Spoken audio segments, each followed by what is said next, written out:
ơi. Này quả eo tầm lên. Đấy, anh em chôm cá đun siêu bạn ạ. Bạn ăn ạ. Chôm cá. Hoàng có chủ ở nhà mới đưa này chôm cá. Có điểm rên đơn này chiên lẹ điểm rên này. Đấy. Siêu to cá chép. Ôi trời ơi, ngon quá, ngon luôn mà. Quay tiếp mới có ăn rem ạ. Bả bè này mình. Ôi sắp đây xô rồi.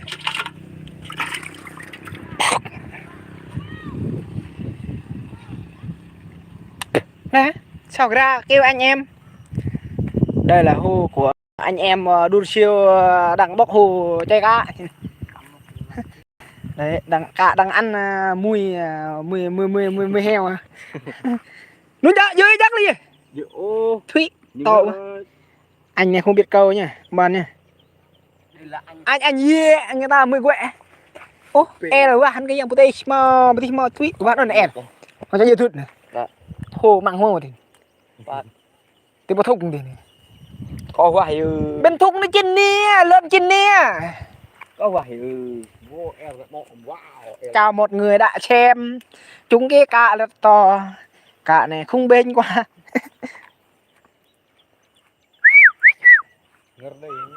Chơi mà sắp mưa rồi. Chủ nhật mà chiên hả? Hả? Chiên không? Anh em chiên cá hả? Chiên nhậu nha. Mọi chi người ta mua rồi mà. Mình không có tiền, mình có tiền thôi. Làm YouTube cái đời có lẽ là yang mà năng nó tham gia YouTube này.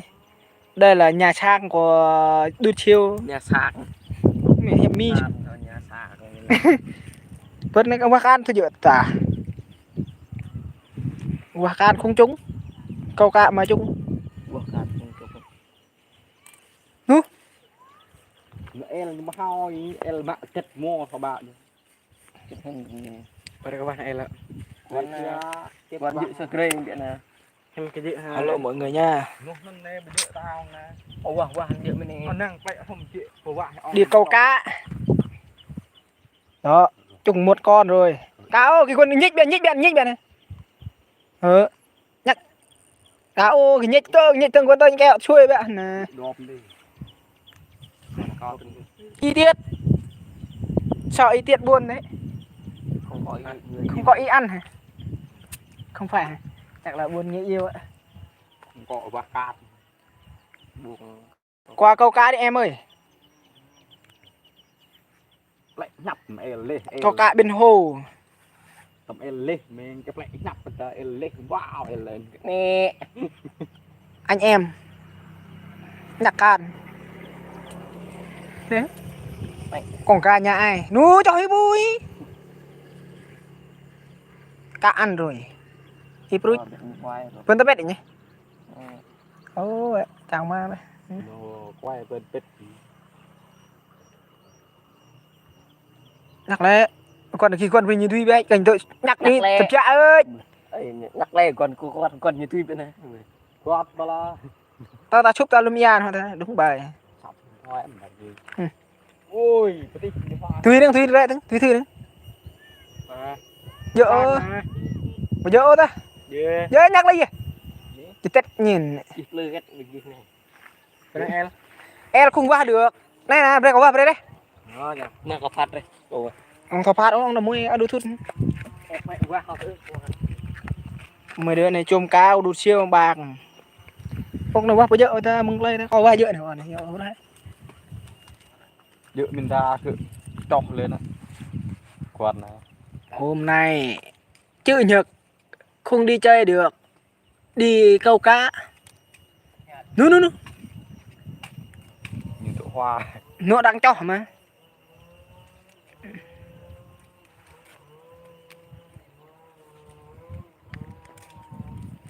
Không có người xem buồn quá. Chữ nhật bị dịch. Cái bằng lăng này mua 30 triệu các bạn này. Cái này hả? Cái này nữa. ơi như ba này đi ở bên kia bầu trời đi đi Wow, hoa như dụ mộng. gà dụ nó nuôi cho nè chưa nhép mà dần lên Nhận ngất ní. cho chắc là nhu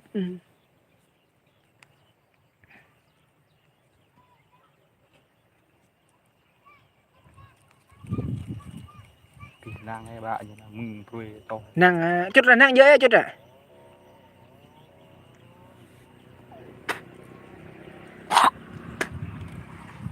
bên em cách ly là như lúc mà đây cả dễ nhá ôi Tụt để bẹ có bạn có lẽ. thằng IP này câu cá chung lắm các bạn ạ chặt đơ chút nít thế này đấy thằng này Vươn vào mừng đúng bài anh chôm cá này đúng bài ao bay đúng rồi ke này chút ác đây này ke nữa này ô ke của ba em bưởi nín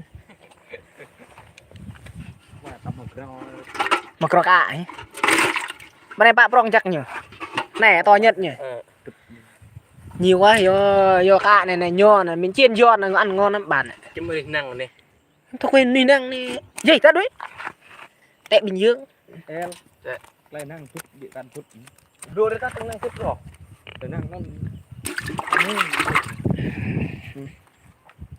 nét bẹ thôi. Wow, cây bằng lẳng cảm này nhà bạn em để chui lên kết qua được tiếp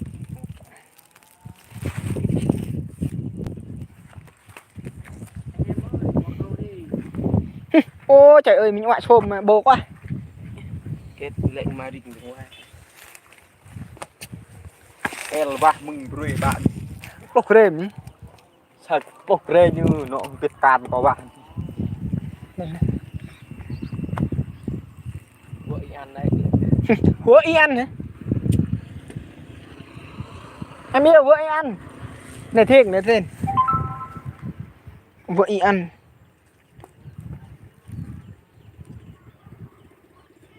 chuẩn bị ăn chị đưa ra cái tệp rồi chỉ ra tiệm họ có nhiều dân hả ôi đồ rác mua đồ rác ôi Bàn đồ ra. bạn đồ rác mua lon bia qua đây chuông qua đây nó đấy điệp tiếp nó lại nhiều chị xuống đây chị ơi này bạn hai bao luôn mà xuống luôn đi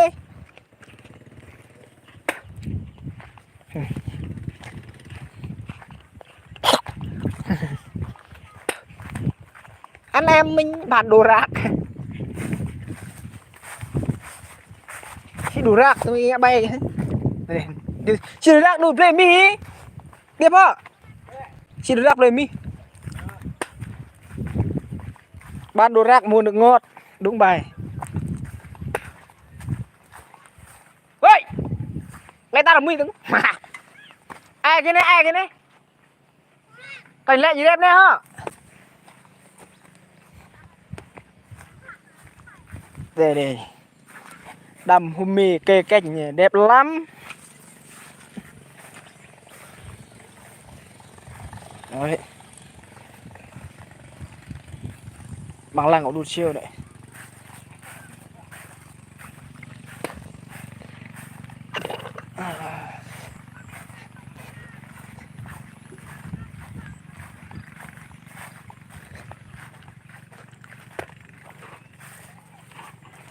nhà tràn của anh em tôi bên thôi để pì à tôm thúc tôm mì lốc đây không phải bao nhiêu mâm tôi nhỉ anh hiện bao này này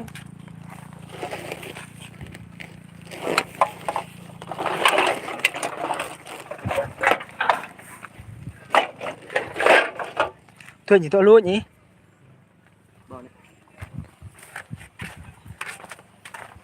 chị ơi chị có bao không chị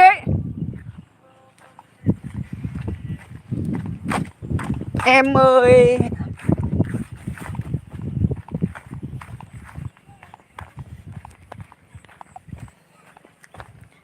Hôm nay chuẩn bị bàn đồ rác các bạn.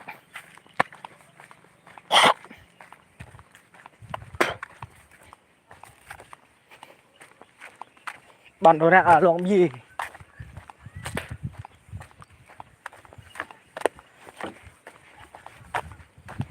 Anh em ý ê.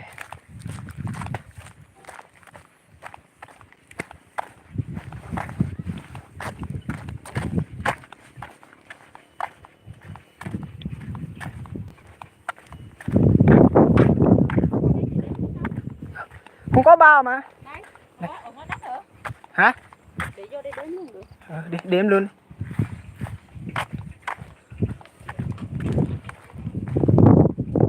Cái dưới đó rồi. Ừ. Hồi đây có cái dưới rồi. Có đồ siêu nuôi mà. Hồi nhà mình hay làm người ta cho thuê. Không, anh đút siêu nuôi ấy. Anh em mà.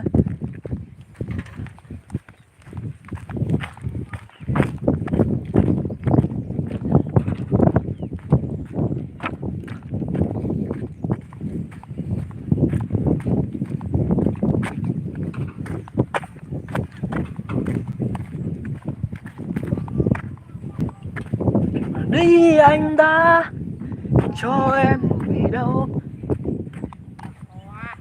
Trông không?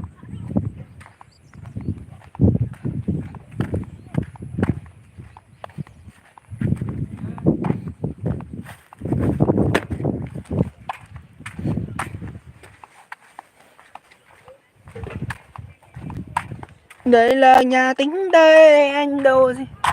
Đổ ra đây chỉ đếm.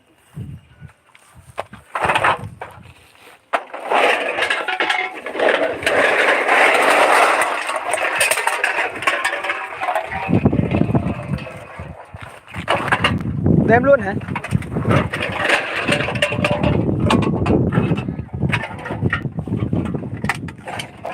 Ngon quá.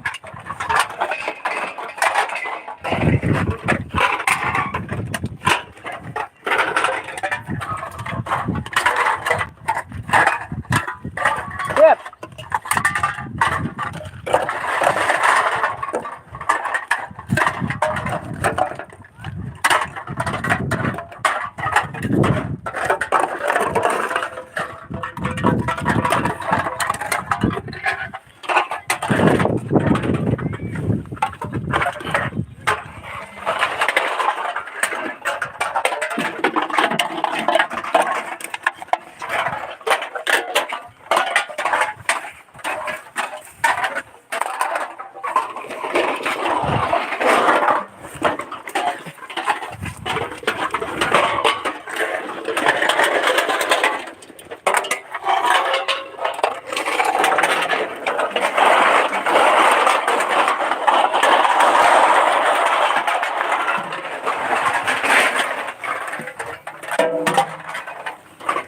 Siêu ban công đồ rác.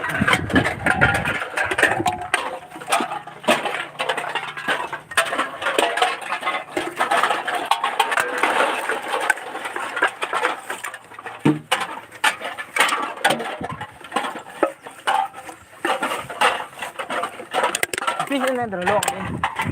Kan udah pakai kayu.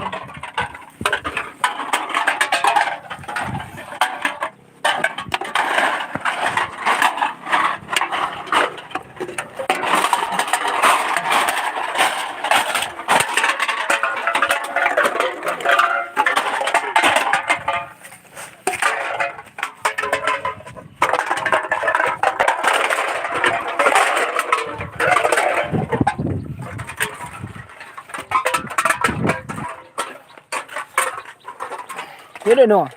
Cái này cái anh lùi đi.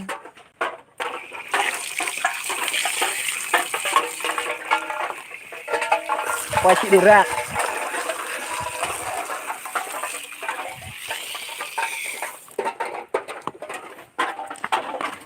Sini thay nặng rồi. Là cơm hả? Ta biết cái này có rùi coi.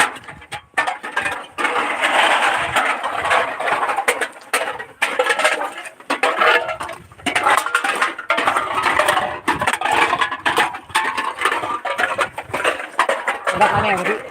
nó rác vào này lộn rồi thôi lấy lung thùng rồi đồ rác